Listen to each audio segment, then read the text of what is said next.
So people made a big deal about how JavaScript uses prototypal inheritance, and prototypal inheritance is different and weird, and that's why JavaScript is broken. Now, first of all, JavaScript's not weird. I prefer the term unique. And two, that's not why JavaScript is broken. There's plenty of other reasons. I think I alluded to in the very first video that someone once said, I don't actually remember who, but someone once said that you can create class-based inheritance out of prototypal inheritance, but not the opposite, because prototypal inheritance is just a simpler version of inheritance. So in 2015, ES 2015, which was at some point called ES6, ES 2015 introduced classes to JavaScript. And everyone's like, yeah, we got classes, except that it's literally just the same thing. So what we're going to do is I have the test suite from the last video, and I am going to simply refactor this very, very simple constructor function and prototype into a JavaScript class.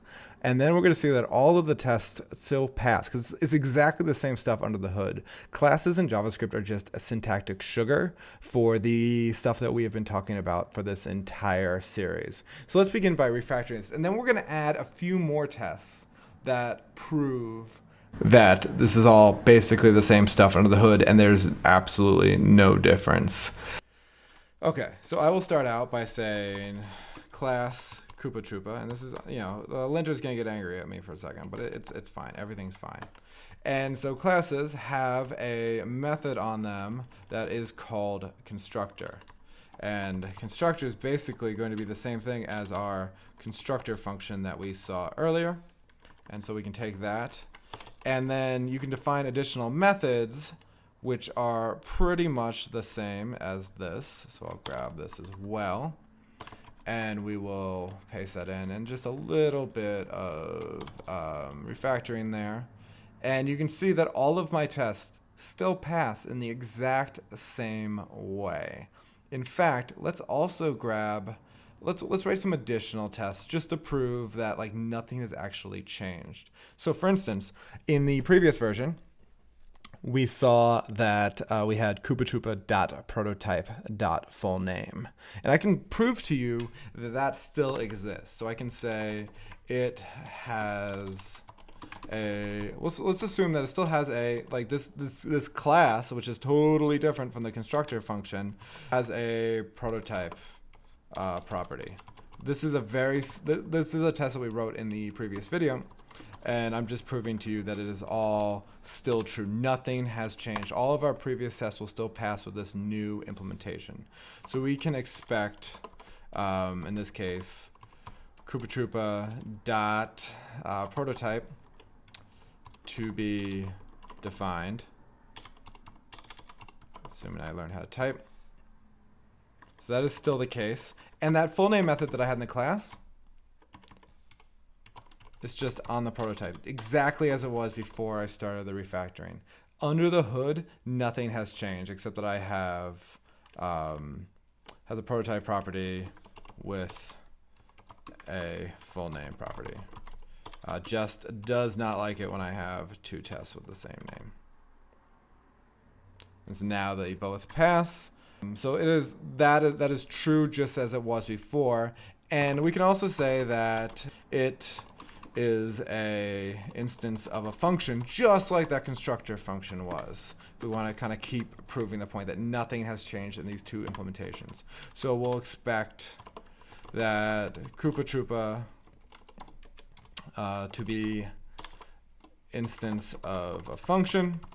And we can also assume that its prototype is function.prototype. We can keep making more of the points that we made before, but there it is as well.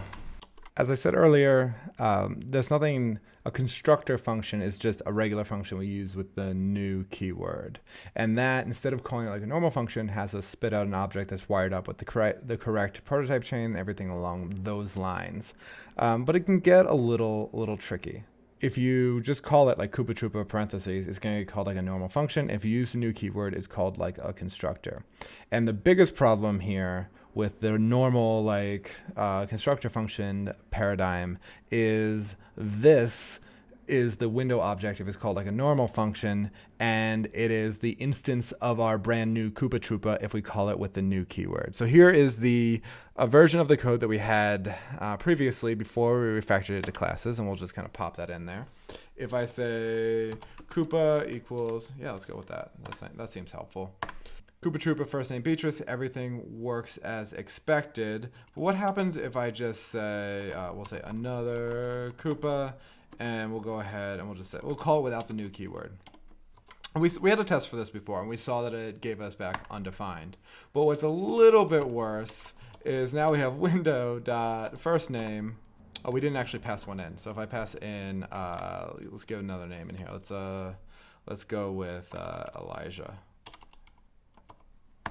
Right, and now if we do window.firstname, that's not what we intended to do. And these are the worst kind of bugs. Like bugs that, like, we all get a little salty when we get errors. Bugs that don't give us errors are the worst kind of bugs, because then we don't even know that something went wrong, and it's really difficult to deal with it. So that's slightly problematic. So let's try that again with our class now and see if we still have the same problem. All right, we'll make our Koopa Troopa, and we'll say Koopa, sure, Beatrice. Everything works as expected. And we'll do another Koopa. Yeah, we'll grab that code.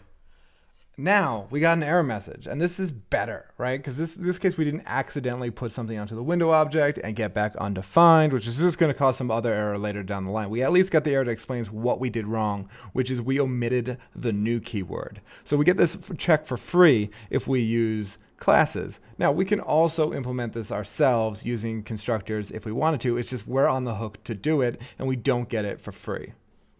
So I'm going to show you how to write a test that makes sure that an error is thrown. So this is a lot more common if you are a lot of times writing a library and you want to make sure like that a given error is thrown in a given case, like if you need to get the correct arguments. Like a lot of times we're writing application code, like we're just trying to avoid errors at all costs. If we're writing library code, sometimes we're expecting that we will choose to throw errors if things don't work the way that we want. So if you've never written a test that throws an error before, I'll kind of show you a little bit. I'll show you the very basics, and maybe we'll get into it later in a slightly longer video. So let's go ahead and we will expect. Now, if you just throw an error like right here, it'll actually throw it in the test. So we need to actually provide an anonymous function that will get called, and that will be the thing that throws. Otherwise, the actual test will blow up, which is not what we want. So we'll actually say we'll just say Koopa Troopa without the new keyword. And we'll say Wes, right?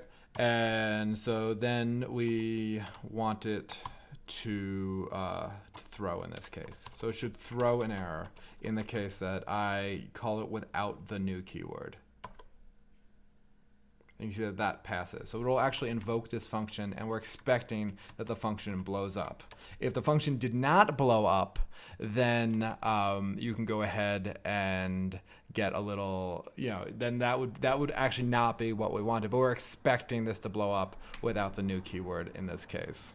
And you can actually, there's also to throw error and error matching. You can get a little bit more specific on which error. We're not going to get all the way into that today. We're just trying to make a point, because what I'm going to do next is I'm going to bring it back into the constructor function that we had before, and we're going to make sure that that throws if we forget the new keyword as well.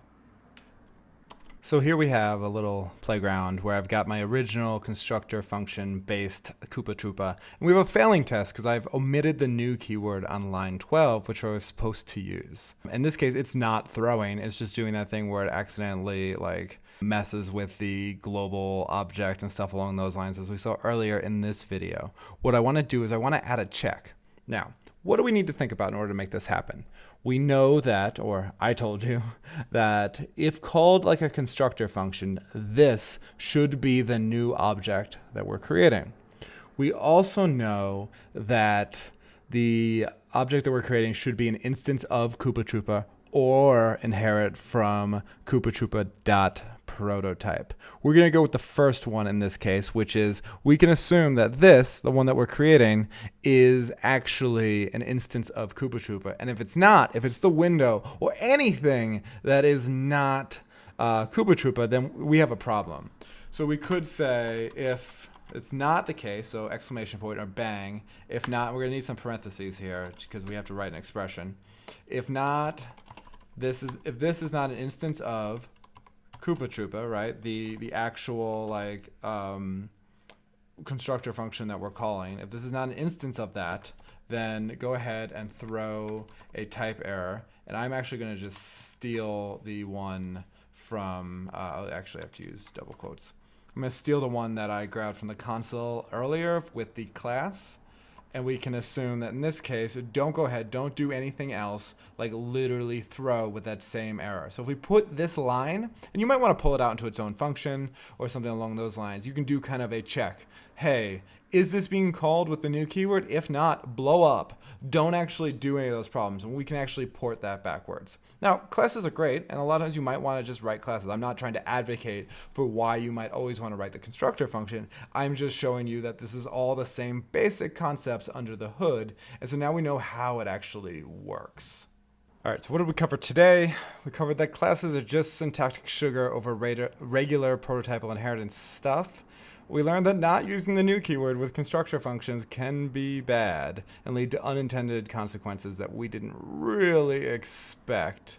Patching stuff onto the global object and not getting back the object that we expected, so on and so forth. Classes have some built-in magic to protect you from these unintended cases, but you can implement this yourself because everything that is in classes can be done with regular old constructor functions. They are the same basic approach under the hood. It's just a nicer, more convenient way to write it. And like ES 2015 is 2020 at the recording of this video. It's pretty well supported at this point. So unless you have some really particular reason why either A, you're not transpiling using Babel, which will do the classes to constructor function for you, or B, you can't just use ES 2016 or 2015 rather, then like you can write these checks yourself.